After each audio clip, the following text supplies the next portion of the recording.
بسم اللہ الرحمن الرحیم۔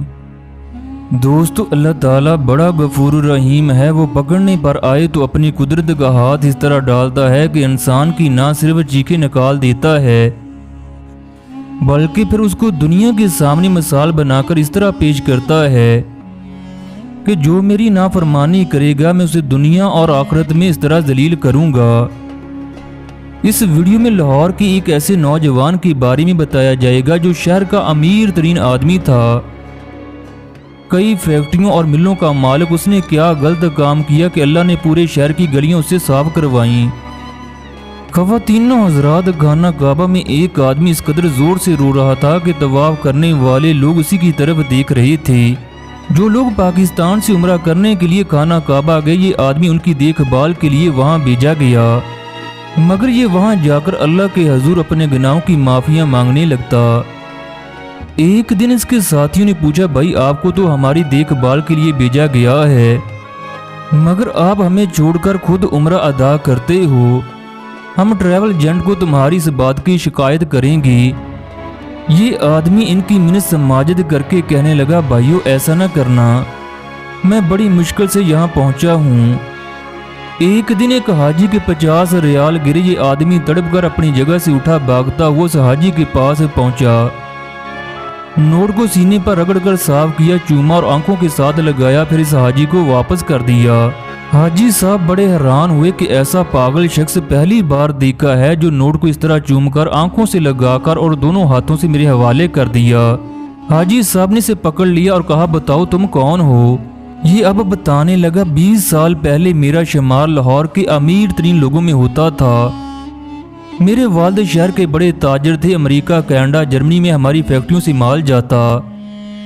میں اپنے والد کا اکلوتا بیٹا تھا، بینک بیلنس، جوانی اور ماں باپ کی اندھی محبت تھی۔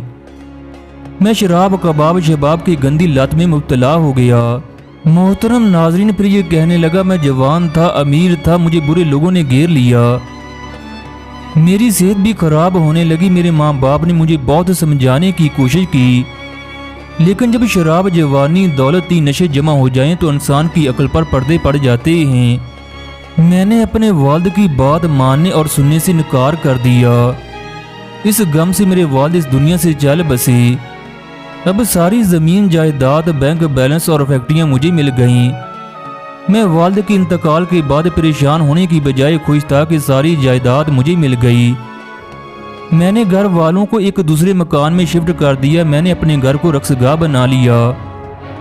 میرے دوست روزانہ طوائفوں کو گھر لے آتے، ساری رات مجرا کرواتے، شراب کے نشے میں طوائفوں پر نوٹ نچھاور کرتے۔ ہم جو نوٹ نچھاور کرتے تھے انہیں صبح تک اٹھانے کی اجازت نہیں تھی، بلکہ وہ ساری رات ہی نوٹوں پر ناچتی تھی۔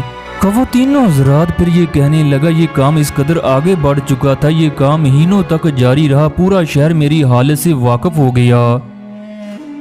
ایک دن میرے والد کے دوست سمجھانے آئے تو میں نے انہیں دھکے دے کر باہر نکال دیا۔ وہ مجھے سمجھانے لگے، دولت ایمان کے بعد اللہ تعالیٰ کی بڑی نعمت ہے۔ اللہ تعالیٰ بہت کم لوگوں پر خوشحالی کے دروازے کھولتا ہے، لیکن جب اللہ کے رزق کو یوں روندا جائے تو اللہ ناراض ہو جاتا ہے۔